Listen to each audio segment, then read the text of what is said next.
Dan kalau lihat balik, macam mereka yang berada khususnya dalam bidang pendidikan, ya, belajar tentang teori pendidikan, belajar tentang falsafah pendidikan, konsep pendidikan. Tapi apabila sampai kepada metod, kepada metodologi, masih lagi bergantung kepada barat. Masih lagi teori-teori yang teori-teori pendidikan ataupun kaedah-kaedah pendidikan yang diajar, masih lagi kita bergantung kepada barat. Mana dia?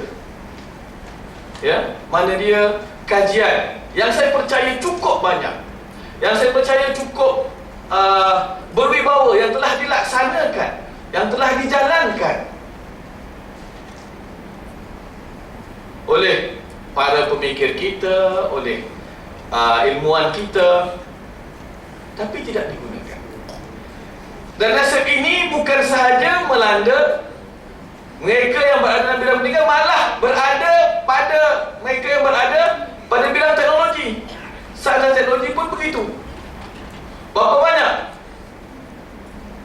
yang kita dengar memperolehi pingat emas, ya, dalam pertandingan-pertandingan di luar negara. Tapi mana dia teknologi kita? Tak habis-habis lagi import teknologi dari luar.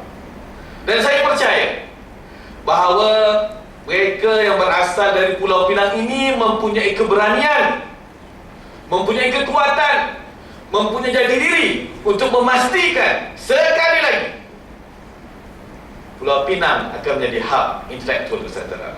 Sekian, terima kasih. Wallahu a'lam.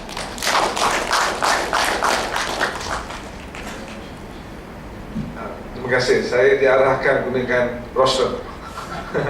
Kami suka ikut arahan. Beberapa tahun kat USM dia dah ikut arahan. Kita tak potong macam Okey, Dr. Asri kata selalunya kita bagi second round. Apa hujah-hujah dan miss tadi kan, nak tembak balik kan, tembak isyadah, jangan tembak isyadah cukup kan, atau tembak sendiri boleh juga. Okey, kita bagi peluang lagi pusingan kedua. Ya, tadi saya risau dengan macam seolah macam pilihan raya datang hari. Mungkin lah kita tahu. Okey, Dr. Asri nak mula oleh second round gitu. Tapi kena pakai roster. Boleh?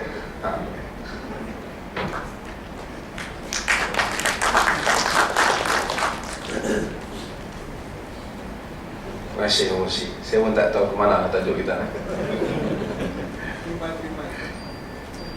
Musi kita jangan tengok isyadah. Itu pun tidak merdeka dari segi fikiran. Sebab tu saya malah nak berdiri saya cakap banyak. Saya ingin cakap tentang orang Melayu Pulau Pinang tadi. Saya ingat, saya sendiri, saya orang Pulau Pinang. Orang Pinang lagi ada dua lagi, walaupun Sebang sini. Apabila saya jadi mufti Perlis, tapi ada orang Pulau Pinang dua kali. Abu Bakar Syari daripada Penang, dia pergi ke Perlis dan dia juga merubah Perlis dengan mempengaruhi Istana Perlis. Itu jasa besar Abu Bakar Syari. Saya bila pergi ke Perlis, saya tak tahu ni ada istana ni. Saya orang Penang. Saya tak tahu, mungkin Profesor Datuk Muhammad Haji Saleh boleh sembang ada. Adakah telah kurang nilai kemelayuan itu? Tetapi kurang. Terpaksa pergi tengok, tanya, dan pihak protokol kena ajar. Dalam satu majlis, ada salah seorang tuanku dalam majlis dan saya juga hadir di Pulau Pinang. Saya tahu kalau saya di Perlis ataupun di Perak, di mana-mana dalam majlis yang membabitkan pihak istana ini, tentulah rakyat negeri itu sangat bersopan dia. Bila bangun, cara dia angkat, hormat dan seumpamanya. Tapi saya tengok imam-imam Penang, bila nak balik, Assalamualaikum. Dia buat kat tuanku kan. Saya kata, oh tanda dia orang Penang kan. baik dulu kan, dia kata. Tapi kalau negeri lain tu undur 3 tapak ke belakang dah. Seumpamanya. Saya tu fikir ketika itu, adakah nilai kemelayuan dia tu tak kurang? Dia kurang. Tapi betul, cerita itu betul. Apa yang menjadikan Penang itu kukuh ataupun terbangun dia sebagai satu pusat perkembangan intelek pada masa yang lepas ialah kerana soal suasana yang berada di Pulau Pinang itu menyebabkan para pemikir bebas daripada kongkongan. Ini penting. Ini faktor penting untuk perkembangan intelektual. Intelektualisme mana-mana pihak. Itu yang berlaku yang menyebabkan Eropah bangkit membuang kuasa gereja dalam revolusi industri kerana gereja telah terkeluar daripada peranan yang sepatutnya, daripada menceritakan soal agama dan hubungan pada manusia dengan cuba mengawal perkembangan ilmu dan menghukum apa saja yang tidak seiras dengan pahaman gereja sebagai salah dan mengeluarkan hukuman dengan membakar ramai intelektual sehingga kemuncaknya rakyat membuang kuasa gereja. Dalam dunia Melayu ada nilai-nilai feudal yang tinggi. Di samping mungkin pada satu sudut ia baik untuk kesatuan orang Melayu dan seumpamanya, tapi pada sudut yang lain kadang-kadang menghalang untuk mereka ada inovasi dan kreativiti yang tersendiri. Masjid di Pulau Pinang lebih ruang untuk bercakap lebih daripada masjid di negeri lain. Hakikatnya itu antara kelebihan. Sebab tu masjid di Pulau Pinang ni mudah untuk dimakmurkan dan kurang diganggu. Saya bukan sensitif, saya tahu lihat. Tapi itu satu realiti. Kecuali lah kalau sekiranya pengaruh yang berada di setengah negeri itu cuba disumbat dalam pentadbiran Pulau Pinang. Dan itu kecenderungan itu berlaku malang sekali walaupun pada pertukaran kerajaan yang baru. Saya ingin cakap semua. Okay, ya? Tak apa saya cakap depan. Saya kenal pada sasarannya. Tapi alhamdulillah ruang di Pulau Pinang itu ada sejak dulu. Apa yang boleh membangunkan masyarakat ialah sekarang ni dunia bercakap. Tadi saya kembali pada soal civil society, masyarakat kuasa, masyarakat awam. Di dalam sejarah Islam, Sultanul Ulama Izzuddin Abdul Salam, dia dalam sejarah dia di Mesir, dia telah berkonflik dengan pemerintah Mesir, pemerintah Mamluki ketika itu. Apabila dia tak puas hati dan pemerintah menekan dia, Izzuddin Abdul Salam buat keputusan untuk keluar daripada Mesir. Dia dipanggil Sultanul Ulama sebab bila dia buat keputusan untuk keluar daripada Mesir, hampir keseluruhan rakyat Mesir keluar daripada Mesir bersama dia. Sultan terpaksa datang pohon maaf kepada dia, minta dia kembali semula ke Mesir. Kalau tidak dia menjadi sultan yang tak ada rakyat. Mesir, Izzuddin Abdul Salam. Ini kuasa masyarakat awam, di mana masyarakat awam lebih kuat daripada penguasa. Kalau Pakatan nak wujudkan, kuatkan masyarakat awam. Kalau kita kuatkan masyarakat awam, baru kerajaan tidak perlu mensubsidikan rakyat. Itu ya, aku nak tajuk itu malah diri yang duduk. Kalau kita kuatkan kuasa masyarakat awam, masyarakat di Pulau Pinang, kerana dia tidak bergantung pada kerajaan ketika itu, dia rasa dia perlu tubuhkan parti politik, dia tubuh parti politik. Dia rasa dia perlu buat sekolah, dia buat sekolah, dia tak tunggu kerajaan tolong dia. Kuatkan civil society. Untuk kuatkan hal ini, bebaskan segala kongkongan intelektualisme daripada berlaku dalam negeri ini. Jadikan Penang ini, hotel-hotel di Pulau Pinang, pusat-pusat badan-badan yang seperti ini, Dewan-dewan yang seperti ini boleh menjadi tempat-tempat untuk berlakunya diskusi ilmiah, wacana ilmiah tanpa gangguan. Jadi kalau orang tak boleh bincang di negeri lain, macam Syekh Al-Hadis dulu, mari Penang. Tak boleh buat seminar di Perak, mari di Penang. Tak boleh buat di Selangor Jais, mari di Penang. Itulah kalau nak buat Islam. Cuba orang daripada Indonesia banyak pemikiran. Di negeri lain mungkin banyak kongkongan. Itu syarat ni, menghadap sana, menghadap sini, berampun sana, berampun sini. Mari Penang, tak payah berampun, kerajaan negeri luluskan. Jangan interfere. Ini diskusi ilmiah, ini wacana dia. Biar para pemikir bercakap. Tak setuju guna mikrofon jawab. Ilmu dijawab dengan ilmu, hujah dilawat dengan hujah.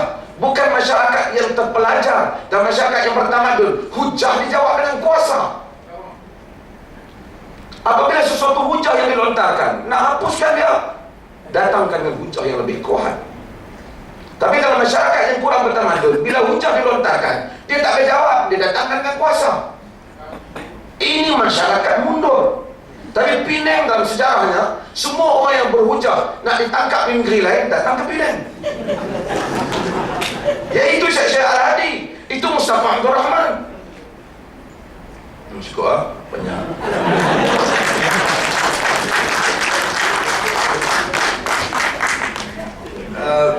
Betul, sebab tu kalau difikirkan yang Pulau Pinang UNESCO punya takrifan World Heritage punya tu, pelopor-pelopor yang sejarahnya merupakan mereka yang lain daripada Aceh dan sebagainya. Jadi dah ada tu, dah tema tu. Betul, tak sih. 10 angka. Kita bagi pula historian kita, asal sejarahnya. You want to start?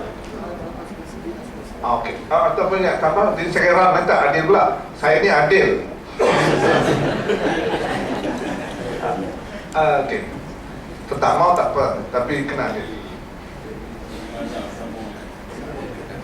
Juga lama masa. Lebih masa.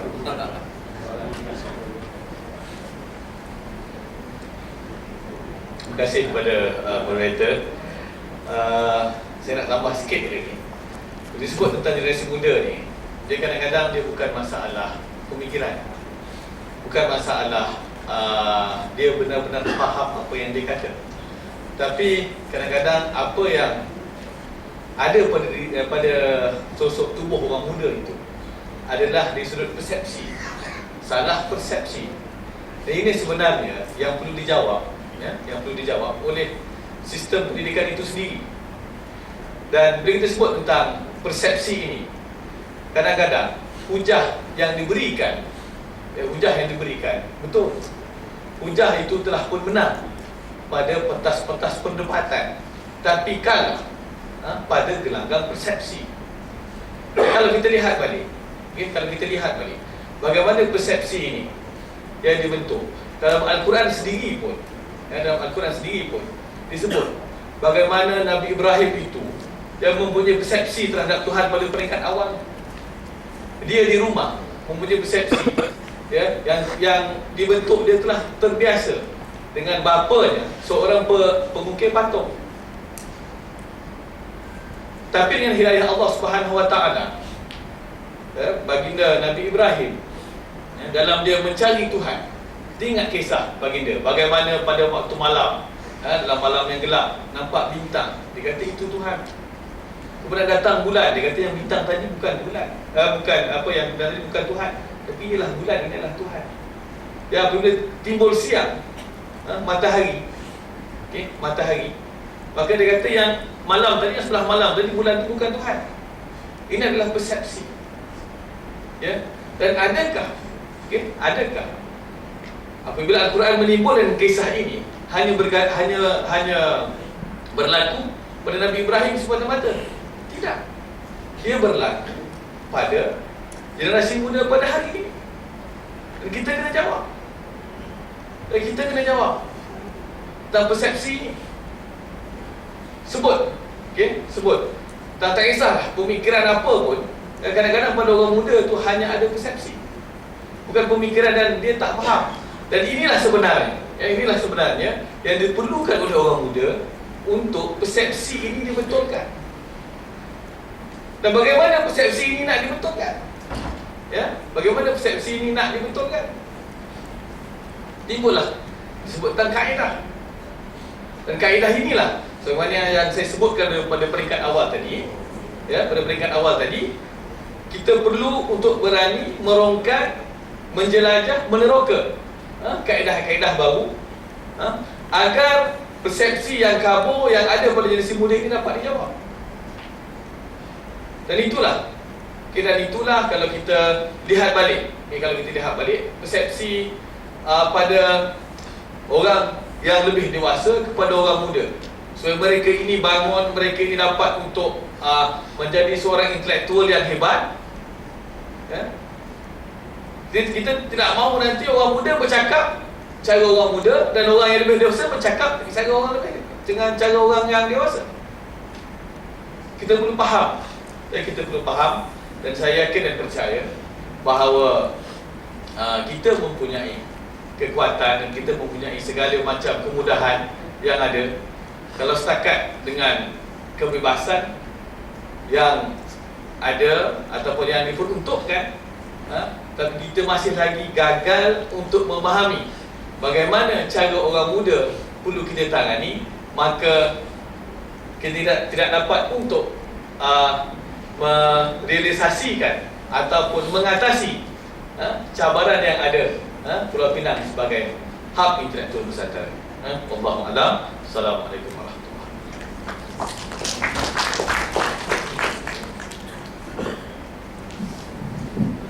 Saya rasa dah panas, cukup panas ya. Sekarang ni lagi panas. Kita bagi peluang kepada para hadirin untuk tanya soalan. Boleh. Ya,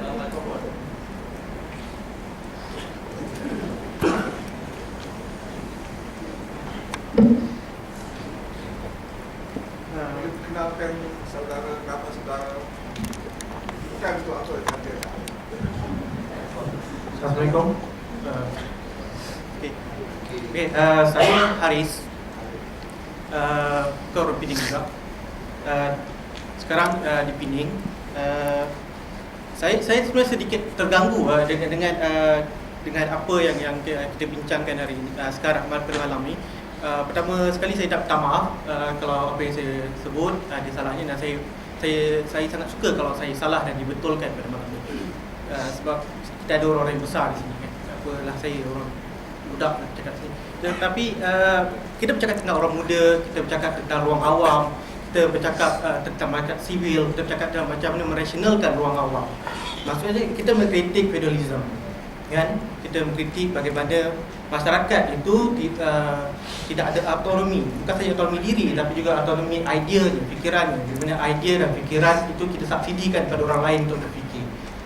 Itu benar, itu berlaku. Dan okey, kita boleh mengkritik macam-macam hal.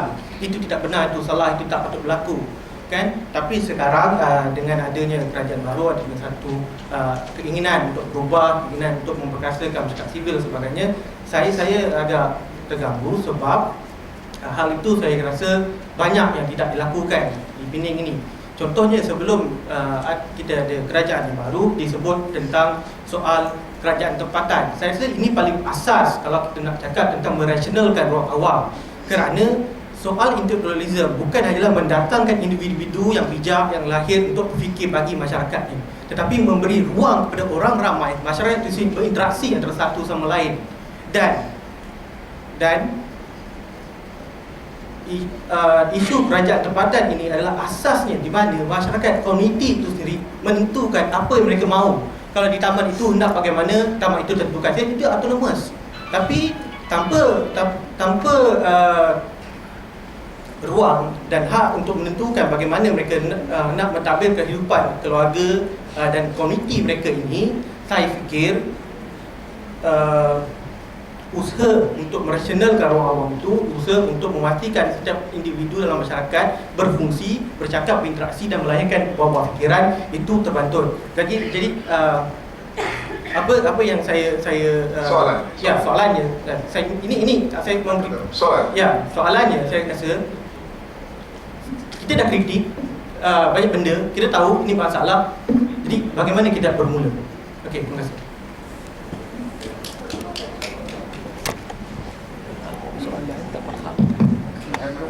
Terima kasih. Soalan itu memang menarik. Tapi saya nak rujuk pada sejarah. Sejarah ini tak begitu lama lah, kita dah tahu apa itu sejarah. Bagaimana sejarah negara ini bermula. Kalau kita fikir balik, selepas Perang Dunia Kedua, apakah rancangan British terhadap negeri-negeri Melayu dari Islam untuk mewujudkan satu union?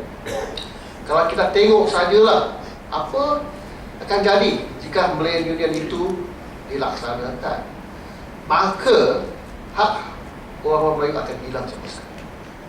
Negara orang Melayu itu akan lenyap sama sekali.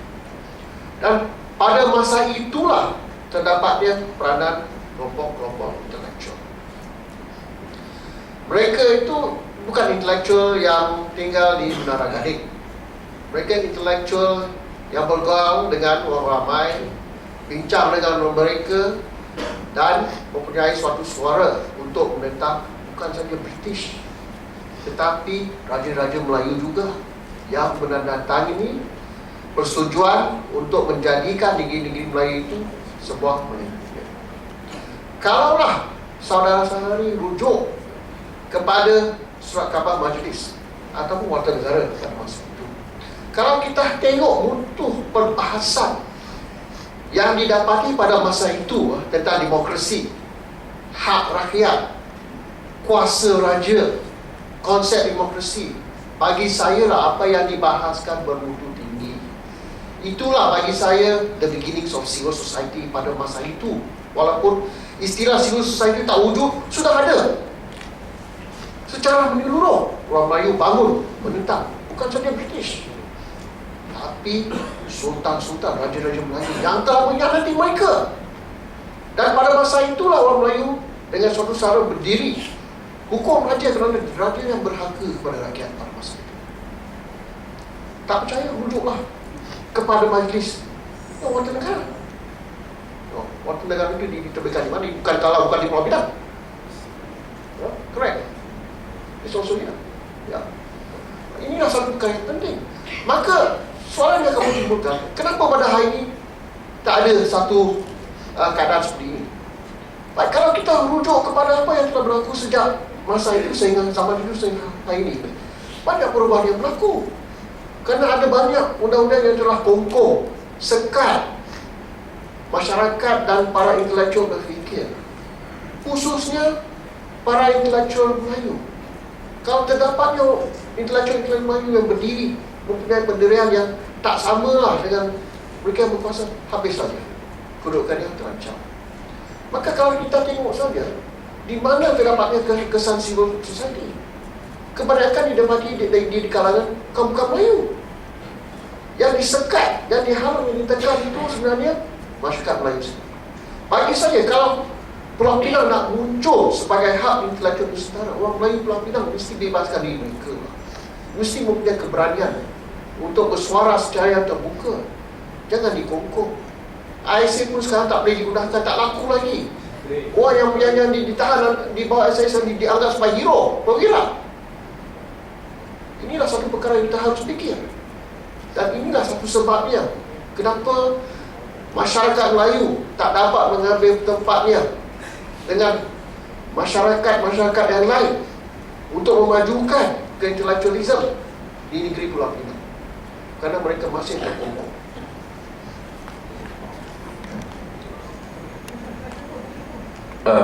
Terima kasih kepada saudara yang bertanya. Saya bukan. Boleh tambah ya? Boleh? Ada hak?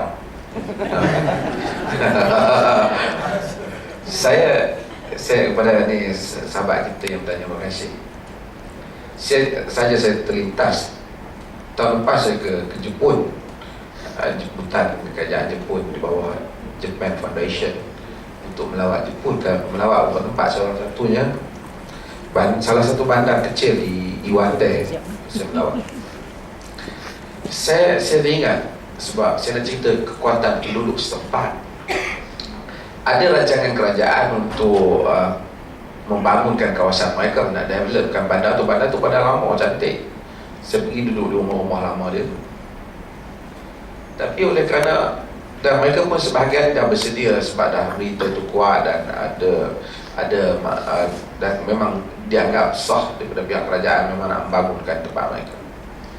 Tapi golongan sebahagian rakyat tempatan itu ingin mempertahankan bandar mereka. Tapi mereka ingin buat sesuatu supaya kerajaan hargai mereka. Dan mereka membuatlah semua keluar penduduk situ cuba tunjukkan apa kelebihan bandar kita yang kecil ini dibandingkan bandar-bandar yang lain. Jika kerajaan hapuskan, tak ada nanti nilai itu. Lalu mereka pun pamerkan budaya mereka dan mereka jemput, dan ramai pelancong datang untuk melihat festival itu. Dengan itu tahun pertama dan berikutnya kerajaan dah tangguh. Berikutnya lebih ramai orang datang. Atas inisiatif mereka, akhirnya suara mereka lebih kuat daripada pihak berkuasa. Kerajaan batalkan rancangan itu dan anggap tempat mereka tempat penting kerana mempunyai nilai-nilai yang tersendiri. Ini adalah dua pihak. Pertama, kita perlukan pihak yang berkuasa yang mampu menilai hasil rakyat. Dalam masa yang sama, kita juga perlukan rakyat yang mampu untuk membina diri mereka sendiri. Jadi peranan pihak kerajaan sekarang ni ialah supaya rakyat ini mampu berdikari. Kita cakap tentang civil society, YB Cintong dia tak payah fikir banyak, sebab dalam masyarakat Cina sudah kuat. Mereka bergantung. Mereka tak bergantung kepada, oleh kerana pemikiran subsidi itu tak ada. Walaupun orang Melayu sensitif tentang subsidi ni, walaupun pemikiran subsidi itu dah tak ada, menyebabkan mereka cuba berdiri sendiri dan mereka kuat untuk membantu antara satu sama lain. Saya bukan kata buang subsidi, tetapi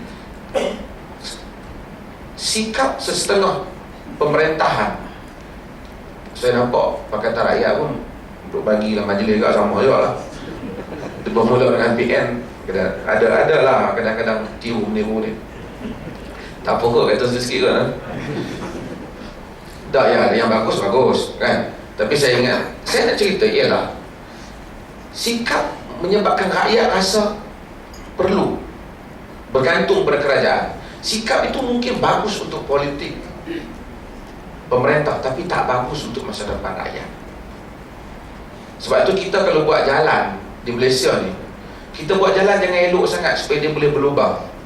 Nanti bila berlubang, rakyat kita YB jalan berlubang, YB pun tampung, kita kena undi lagi YB ni. Tapi dia juga menyebabkan lubang tu.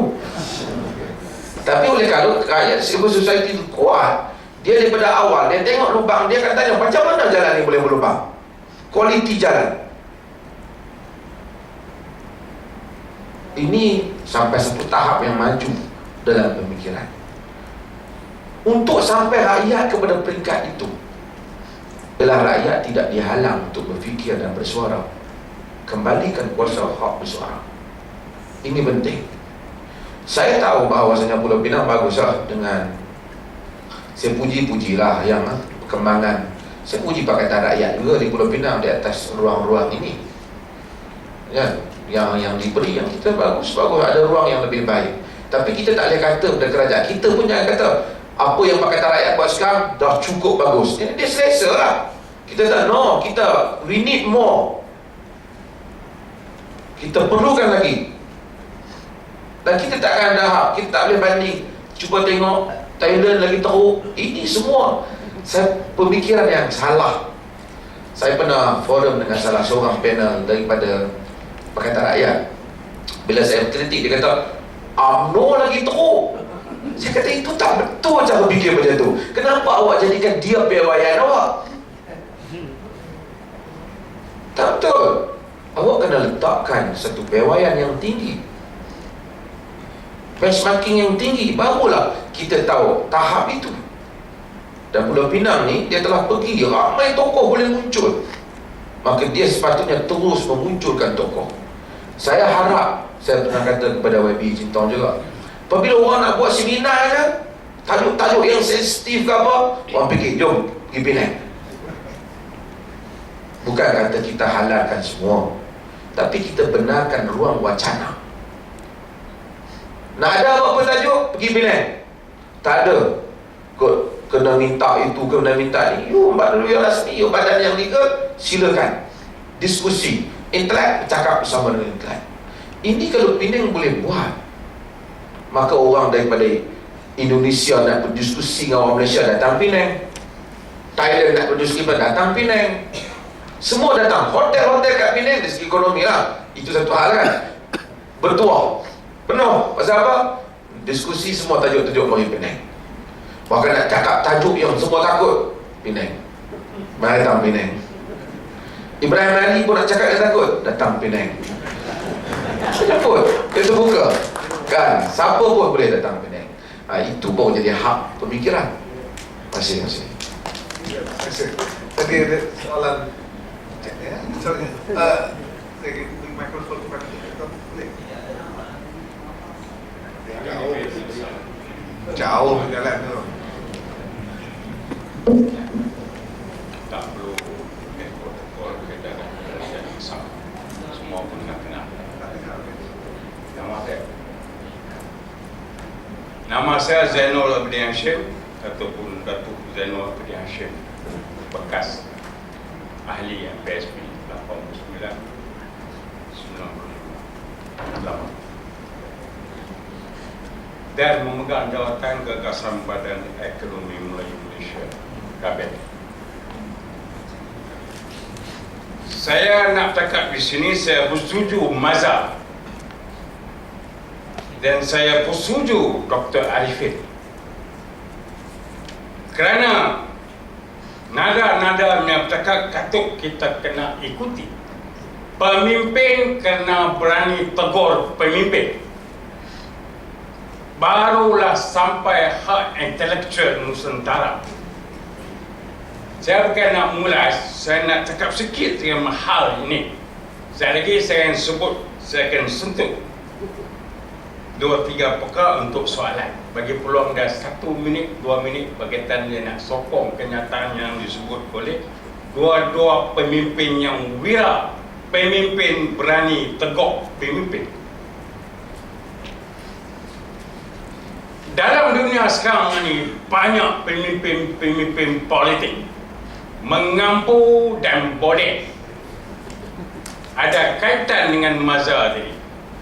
Yang sebenarnya pun dia kata bakui kerana show, kerana makan dan kuasa yang dinakkan dia. Itulah sebabnya berlakunya akar umbi, terbalikkan semua. Itu peranan akar umbi.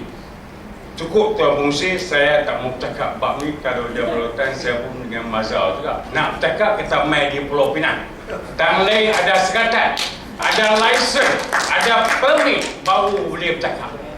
Ini masalah sekatan-sekatan yang berkuasa. Yang berkuasa nak kekalkan kuasa mereka sampai nenek moyang macam mana sukan pas beten, keturunan dan pusaka.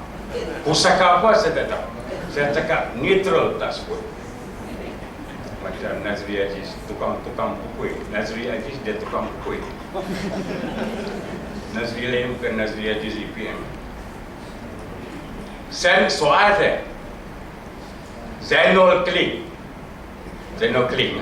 anak Keling, Zainul B anak Keling, bercakap dalam akhbar, dalam media, kita tak pernah dijajah. Tolong jawab, tadi dah jawab. Banyak jadi isu besar sampai jadi satu goncangkan negara. Dia kata tak dijajah. Saya dilahir di Penang di Tanjung Tokoh 1945, masa penjajah. Sekolah saya di Penang St. Xavier's, fully English. That time kena semayang dulu baru boleh masuk kelas. Saya pun bola. Saya tak tahu satu Assumption Boys School. Dia main dengan sister dengan jumpa. Macam nurse pun, saya pun bangun lah, next time lah. Saya classmate dengan Noah Yaakob dan Jasmine Davis. Itu pada that time. Satu, tolong beri lewat. Yang kedua, Mat Sabu. Dia quit sikit. Gegarkan satu Malaysia ni tak pasal kena kaji balik secara yang dah lapuk, yang tak tahu. Pasal apa menjadi geli satu Malaysia ni habis?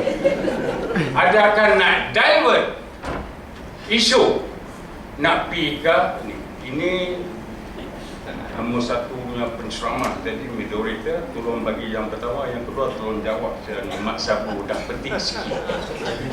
Macam mana keadaan yang kita ni celau? Saya ni dilahir zaman penjajah Jepun dan juga Inggeris. Tolong jawab dua-dua pakar penceramah saya sokong ucapan kalau ini pemimpin menjadi pimpin negara kita semua selamat. Tak ada pamit dan boleh ucap di mana saja. Sekian. Assalamualaikum warahmatullahi wabarakatuh.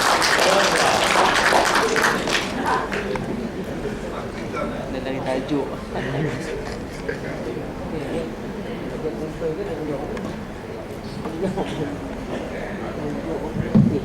Baik, terima kasih atas soalan itu. Sebenarnya apa yang disentuh oleh Profesor Zainal Kling itu semasa dia buat kenyataan kita tak pernah dijajah, itu memang salah. Kita dijajah. Tapi sistem penjajahan Inggeris itu memang halus. Mereka menggunakan sistem pemerintahan tidak langsung atau indirect rule. Sistem ini bukan hanya dikenakan di negeri Melayu. Sebenarnya pada mulanya ini digunakan di Nigeria. Lord Lugard di England, dia telah memperkenalkan apa yang dikatakan the system of indirect rule, di mana dalam persetujuan yang ditandatangani dengan pemimpin tempatan, pemimpin tempatan itu mengaku bahawa mereka hanya penasihat kepada Inggeris yang mentadbir negara itu dengan keizinan mereka. Tapi itu hanya dari segi teori saja. Kerana British memang mempunyai rancangannya. Kalau mereka ambil alih negara itu, maka sebarang kesilapan, sebarang keburukan dan khususnya kemunduran penduduk tempatan itu akan disalahkan atas mereka. Itu sebabnya mereka menggunakan cara bahawa mereka akan memerintah secara tidak langsung dengan menggunakan pemimpin-pemimpin tempatan, supaya jika terdapatnya sebarang keburukan, kemunduran masyarakat, maka yang akan bertanggungjawab ialah pemimpin tempatan. Itulah cara British berkuasa. Maka walaupun Zainal Kling dari satu segi teori itu menggunakan dokumen-dokumen, misalnya persetujuan Bangkok 1874, di mana kononnya British dijemput masuk. Sebenarnya yang jemput masuk British itu bukan British sendiri, mereka yang menjemputkan mereka sendiri masuk dan menandatangani satu persetujuan dengan Sultan Abdullah. Lepas itu mereka mengambil alih pemerintahan di Perak dan mentadbir seolah mereka yang berkuasa penuh, walau raja itu hanya boneka saja. Itu sebabnya dari dulu penjajahan Inggeris sehingga kita mencapai kemerdekaan, raja-raja Melayu semua tak berkuasa. They had no power. Mereka terpaksa ikut nasihat Inggeris. Ini malangnya tak ditegaskan oleh Profesor Zainal Kling. Itu sebabnya selepas dia mengeluarkan kenyataan itu, dia kena turun keluar, dibagi habun. That was his main mistake. Tentang Mat Sabu itu aku tak berani nak jawab.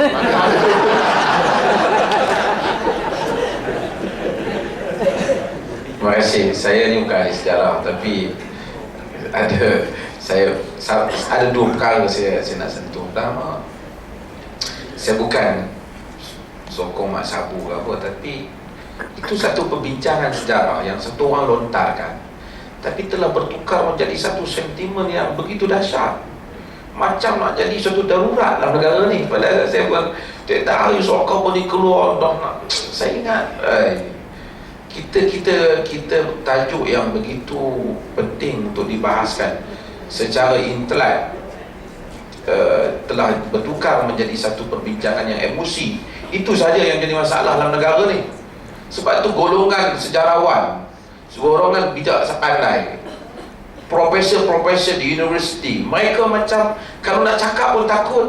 Kalau wartawan nak temu bual mereka, jangan saya silap, saya tak sambung kontrak kan, dah lah dia hujung-hujung umur kan. Itu masalah dia, kerana dia tidak ada kemerdekaan itu kan. Ujung-ujung umur ni maksudnya dia dah berhenti rencet dah, nak sambung balik itu kawan tu tinggal. Itu pun mufti kena kan, dia bagi kontrak 2 tahun, 2 tahun, 3 tahun, cakap banyak pun tak sign dah kan. Ini masalah yang menyebabkan orang yang dianggap perlu bercakap, mereka tak boleh bercakap. Kita mungkin boleh berbeza dengan Mak Sabu kan. Saya ialah saya setuju atau tak setuju tu satu hal. Saya ingat ada sebahagian jawapan yang tentang masalah Mat Indra itu bagus juga. Antaranya yang diberi, saya tak ingat, dia kata Mat Indra, masalah Mat Indra katanya ialah kerana dia masuk hutan, dia ikut komunis. Tapi kalau dia mengikut jejak langkah Burhanuddin Hilmi, Ahmad Bustamam yang berjuang di luar, maka tentu tuduhan itu tak akan kepada dia. Jadi itu soal strategi yang dia ambil, akhirnya menyebabkan dia kenalah. Tapi saya nak sebut perkara yang seperti itu telah disebut dulu. Dekan Pusat Pengajian Ilmu Kemanusiaan, Profesor Datuk Abu Talib, yang merupakan pakar dalam bahagian dalam sejarah Jepun, dia menyebut perkara yang sama dalam tulisan dia, iaitu tentang Lieutenant Adnan Saidi di Singapura, di mana dia dianggap sebagai wira, walaupun sebenarnya dia berjuang untuk mempertahankan pihak British yang masuk ke Singapura ketika itu, mempertahankan satu penjajah daripada ancaman penjajah yang lain saja. Maka patutnya dia taklah patut ditabalkan bersama dengan Burhanuddin Hilmi, Ahmad Bustamam atau tokoh-tokoh kemerdekaan dan seumpamanya. Telah lama diperkatakan, tapi tak ada apalah, sebab yang kata tu tak dianggap bukan musuh politik. Bila yang kata tu musuh politik, tentulah ialah putusan dan seumpamanya, macam-macam isu dibangkitkan. Jadi isu yang membabitkan intelektualisme masyarakat dan negara dijadikan bahan politik, maka rakyat tak tahu mana yang benar dan mana yang salah. Dan golongan yang bijak pandai tak pandai cakap. Jadi siapa nak cakap, mamat tepi jalan, apa pendapat awak? Saya tak setuju. Dia pemain basikal ke apa dia cakap sejarah? Sebab apa dia cakap? Sebab bila pergi tanya Mamat, dia kata saya tak setuju, tapi bila tanya pensyarah universiti yang bahagian sejarah, apa pendapat Prof? Saya tak berani. Dia lebih tahu pada dia ni lagi. Jadi tanya dia. Jadi ini masalah kita. Sudah, apa kita? Yes. Assalamualaikum warahmatullahi wabarakatuh. Yes. Saya ni dalam kaitan saya nak sentuh sikit tentang Mat Indra dia masuk hutan. Begitu dia dengan Rashid Maidin. Ketika itu apabila PKMN diharamkan, ketika itu tidak ada lagi gerakan-gerakan, dia masuk hutan, gagal komunis kan, dia masuk itu. Dan perjanjian Pangkor apa disentuh oleh Dr. Prof tadi. Dalam perjanjian Pangkor waktu itu, British yang panggil British, dari segi pentadbiran hak orang negara, British pegang. Tapi berkaitan dengan adat istiadat, Raja. Raja nak pegang, dia nak pakai tongkolok belah kiri pun tak apa, belah kanan pun tak apa. Itu Raja. Saya dapati bahawa kita kena, saya nak tanya, siapa yang patut kita panggil intelektual? Adakah mereka yang keluar daripada Menara Gading, yang berjela dengan doktor dan semua? Dan bagaimana saranan, saya minta saranan dan prasyarat untuk menjadi seorang intelektual? Kedua perkara, apa yang dikatakan intelektual dan siapa yang patut kita panggil intelektual, dan prasyarat kita nak menjadi intelektual. Dan adakah kan persepsi orang awam, orang bawah ni, oh itu yang keluar dari Menara Gading, USM lah, apalah, itu boleh dipanggil intelektual. Adakah itu? Yang saya tertarik dengan ungkapan oleh seorang intelektual juga di bawah runtuhan Kota Melaka, kita bina jiwa merdeka. Ini apa maksud yang sebenar? Terima kasih. Setakat dulu.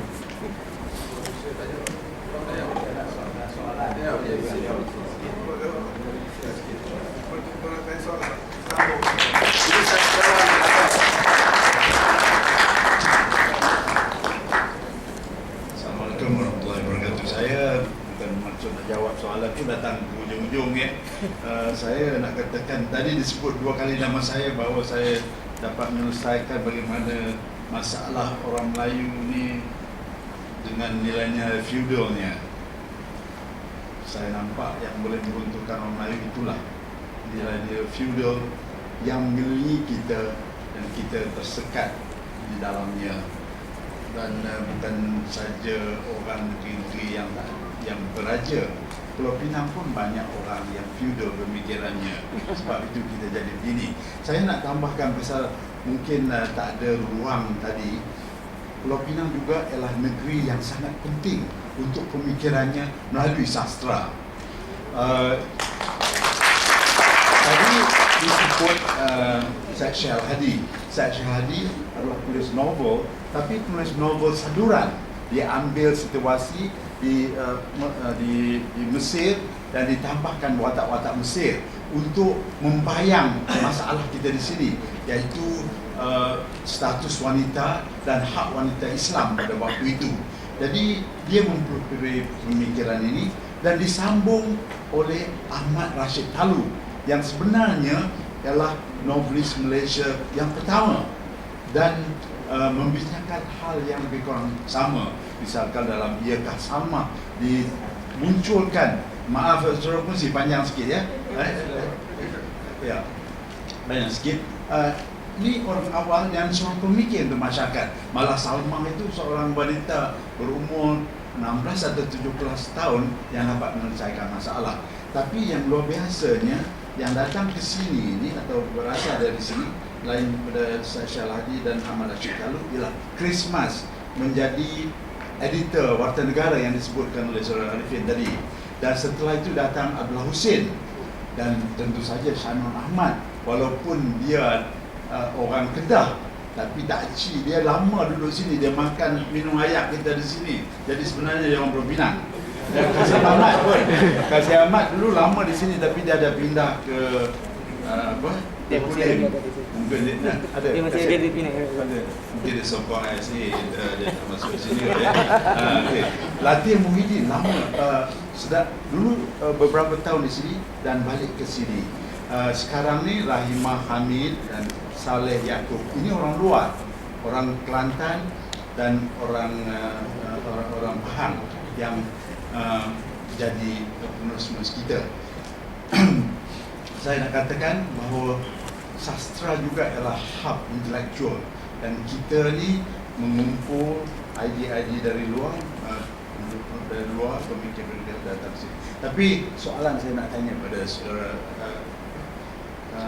panelis ni, dengan kecanggihan intelektual kita, dengan buku-buku kita, dengan idea kaum muda kita, mengapakah orang Melayu Pulau Pinang semakin merempat? Tanahnya makin hilang. Ni tak ada ni tadi timbalan saya nak sebutkan. Saya mengumpul pelajar-pelajar dengan kawan-kawan di sini, pelajar-pelajar yang sederhana pencapaiannya.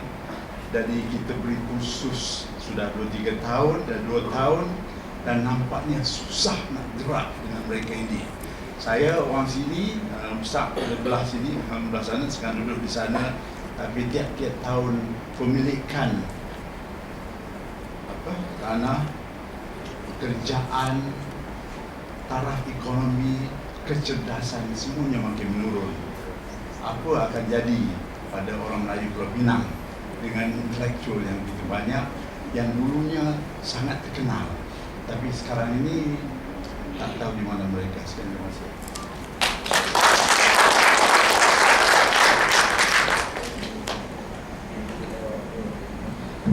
Terima kasih Profesor. Ini satu soalan yang amat penting. Sebenarnya saya pun berfikir tentang perkara ini tak berpuluh-puluh tahun.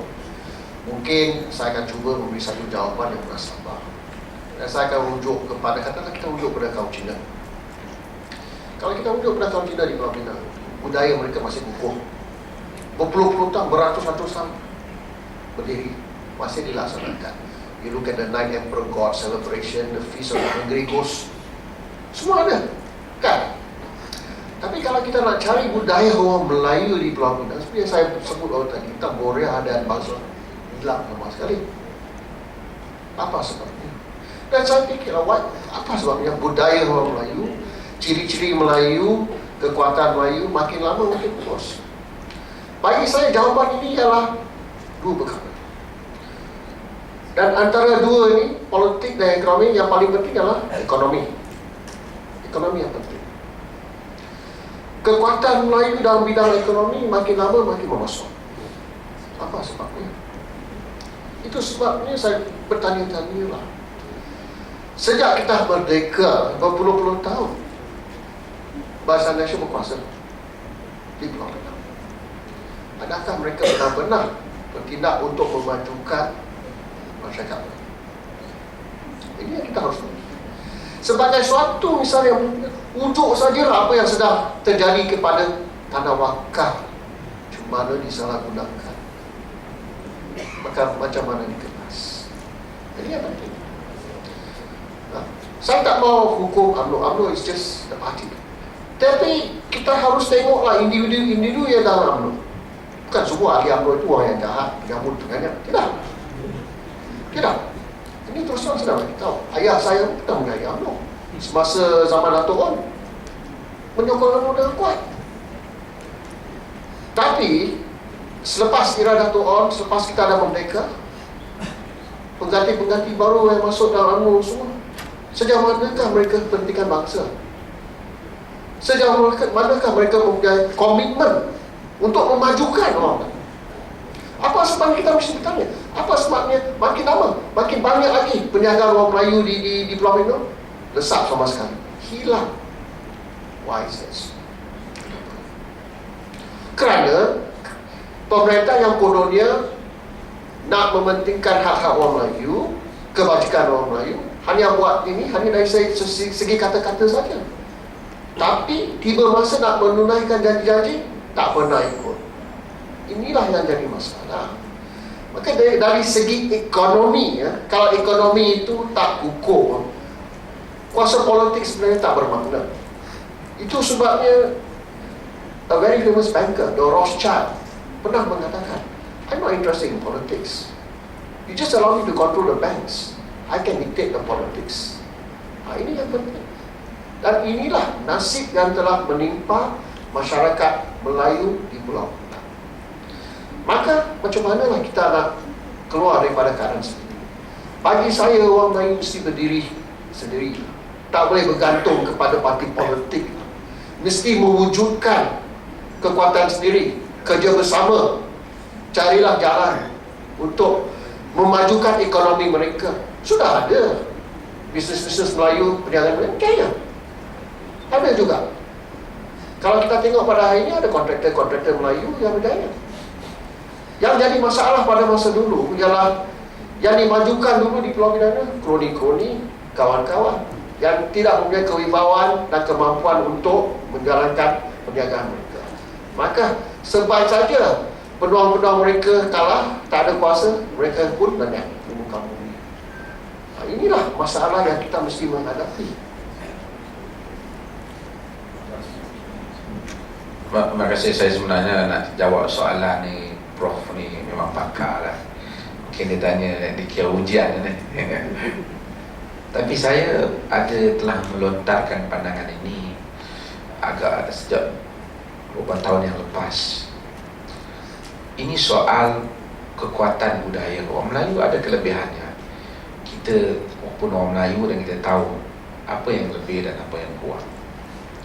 Tapi dalam persaingan di bidang ekonomi, orang Melayu bukan satu bangsa yang kuat. Itu satu realiti. Orang Cina ni dah ribuan tahun dah dia tahu tentang duit, mata duit. Kita tengok filem drama-drama Cina, peperiksaan istana, mata wang, perniagaan ni ribu tahun dah. Kata Engkau Aziz, orang Melayu baru kenal duit ni lebih kurang 100 tahun ya. Ya, dulu adalah barter trade, semua sistem diguna, tapi artinya begitu kumpul duit, melabur duit dan seumpamanya agak baru. Walaupun ada benda-benda lain yang kita dah lama, tapi secara meratanya agak baru. Kalaulah tidak kerana India Muslim di Penang, boleh kata kita tak ada apa. Sebab ada India Muslim, ada kedai nasi kandar, kedai emas. Kerana orang India dari segi tamadunnya agak lama dan dia mampu sikit bersaing dengan orang Cina. Kerana orang Cina ni memang orang berniaga. Jadi orang India ada sikit. Orang Melayu dia sedikit mungkin kerana budaya feudal itu, kadang-kadang dia sikit bergantung, minta restu. Kemudian munculnya parti politik di kalangan orang Melayu. Dia mengukuhkan, kalaupun tidak lagi feudal kepada istana, feudal kepada parti. Jadi kalau nak berniaga kena minta apa? Minta syafaat daripada orang parti. Kena pergi jumpa OMB, kena jumpa laluan. Nak dapat projek kena pergi guna kabel atas. Ini melemahkan lagi budaya kita.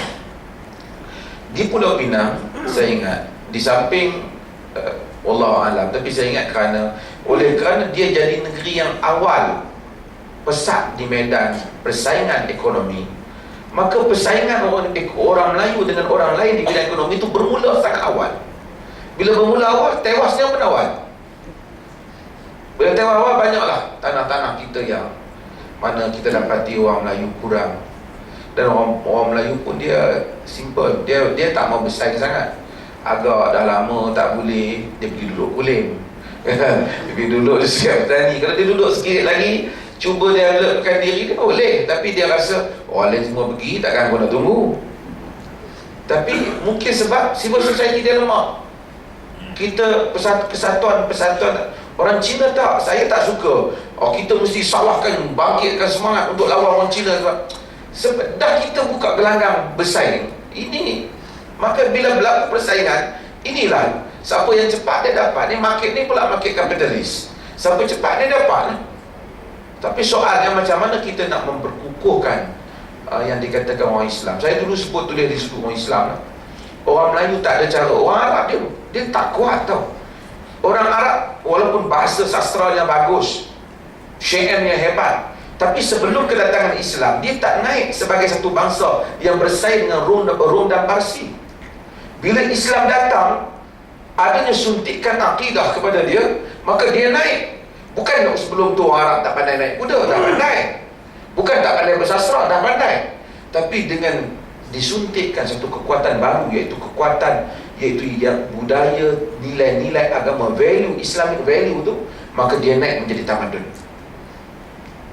Kerana ada sokongan tu, maka dia bersaing. Mulalah orang Arab pergi, buku Arab dibaca, Melayu baca Arab, orang Parsi masuk Islam, baca bahan dalam Arab. Kalau sebelum tu tak ada. Kutub Khanah tak ada buku Arab pun, buku Parsi dengan Rom.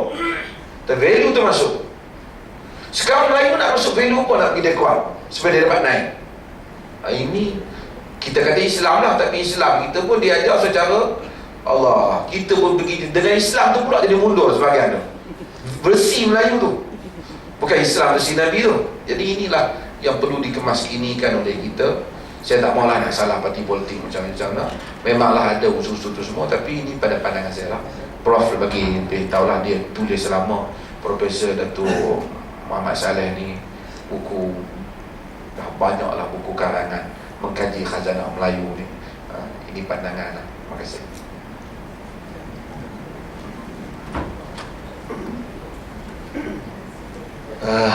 Bismillahirrahmanirrahim. Terima kasih pada yang bertanya. Saya sebut tadi tentang prasyarat. Prasyarat ataupun sebelum tu siapakah intelektual. Begitu sebut tentang siapakah intelektual adalah mereka yang dapat untuk berfikir secara waras. Disebut tentang waras ni sudah tentulah dia dapat untuk mengaitkan fakta secara logik, boleh memberikan penjelasan dan dapat menganalisa data-data yang ada. Dan tapi yang paling penting bila disebut tentang intelektual adalah mereka yang bertanggungjawab, mengeluarkan pandangan secara bertanggungjawab, berani kerana benar. Ya. Saya ambil contoh lah, dan keberanian orang Melayu kita dulu yang ditulis secara secara begitu berhikmah. Contohnya macam dalam sejarah Melayu yang dikarang oleh Tun Sri Lanang. Antaranya bagaimana beliau mengkritik pemerintahan Kesultanan Melayu Melaka pada dalam bukunya apabila menimbulkan kisah Puteri Gunung Ledang. Dan kita lihat macam mana kisah Puteri Gunung Ledang. Bila Hang Tuah berjumpa dengan Puteri Gunung Ledang, Puteri Gunung Ledang menyebut berapa banyak syarat, kan? Balik berjumpa dengan Sultan Mansur Shah, kononnya, ya, kononnya apa tentang antara syaratnya, kan? Buat jabatan emas dari Gunung Ledang ke Istana Melaka. Belanja ni dari mana? Persoalannya, kan? Yang kedua, apa lagi syaratnya? 7, dulang hati nyamuk. Siapa yang akan dikerahnya? Sudah tentulah rakyat, kan? Nak bedah nyamuk cari hati ni bukan senang, ya? Lepas tu 7 tempayan air mata anak dara, nak menangis macam mana sampai penuh 7 tempayan, kan? Tapi sebenarnya satu kritik seorang intelektual Melayu kepada pemerintahan untuk menimbulkan satu kerajaan yang bertanggungjawab. Tapi apa syarat yang Sultan tak nak? Semangkuk darah anaknya, kan? Raja muda bila kena pada keluarga sendiri, bila kena pada diri sendiri, mereka tidak sanggup untuk berkorban.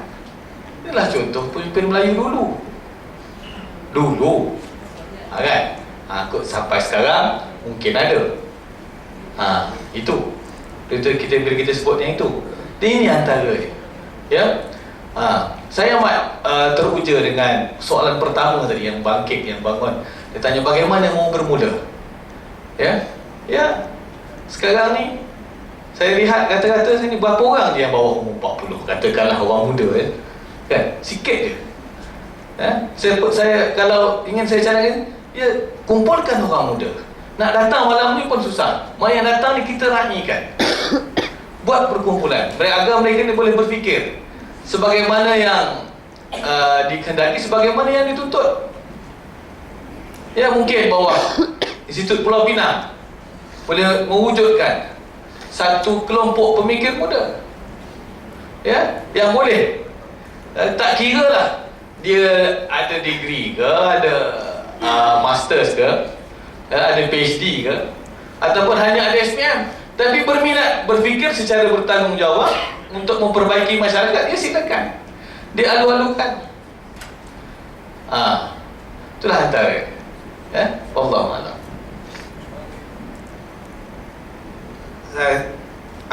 Nanti Abang Syarul Madris, ada soalan lagi tapi nak tukar pasal masa, ya. Kita minta sebab apa? Memang banyak, sebab tu kita ada turutan.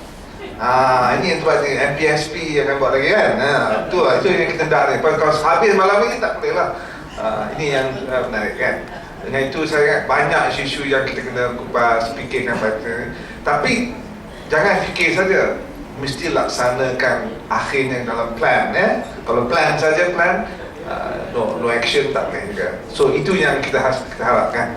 Fikir dan ambil bawa, jemput anak-anak muda datang kemudian, ya. Okey, kita serah balik kepada Saduri. Terima kasih sebenarnya. Minta semua moderator dan panelis berhadiah sebentar. Majlis merakamkan ribuan penghargaan kepada Prof. Amir Fauzi Bahauddin di atas kendalian forum yang cukup efisien sebentar tadi. Kita beri satu dokumen hangat kepada moderator dan panelis kita.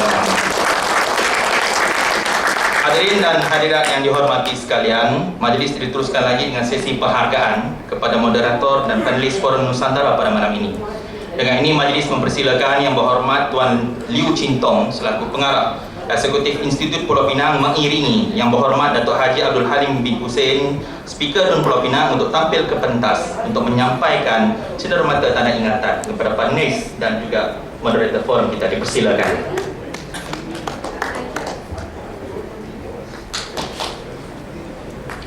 Majlis yang pertamanya mempersilakan Saudara Amidi Datuk Abdul Manan, Presiden ABIN. Tepukan. Baik, seterusnya yang berbahagia Prof. Madia Arifin Omar.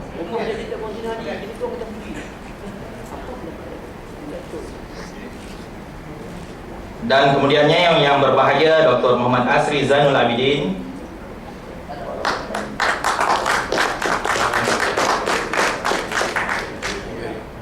Dan sudah pasti tidak ketinggalan moderator kita yang hebat pada malam ini, yang berbahagia Prof. Madia Amir Fauzi Bahudin. Baik, terima kasih. Majlis mengucapkan ribuan terima kasih kepada Yang Berhormat Datuk Haji Abdul Halim bin Hussein, Speaker dan Pulau Pinang, di atas kesudian menyampaikan cendera mata itu sebentar tadi. Tuan-tuan dan puan-puan sekalian, kita sudah sampai ke penghujung program. Sebelum beredar dan pulang ke rumah, masing-masing pihak majlis ingin menjemput tuan-tuan para peserta forum untuk naik ke kafeteria di sebelah atas. Kita ada sedikit jamuan ringan dan sudilah mendengar sedikit pantun takhir daripada pihak kami. Walau pipit tak setara enggang, paruhnya tajam umpama gerigi. Kalau ada umur yang panjang, boleh kita berjumpa lagi. Maka dengan pantun itu tamatlah siri pertama Forum Nusantara kita pada malam ini. Kita berjumpa pada Forum Nusantara kedua pada masa akan datang. Sekian, wabillahi taufiq wal hidayah. Assalamualaikum warahmatullahi wabarakatuh.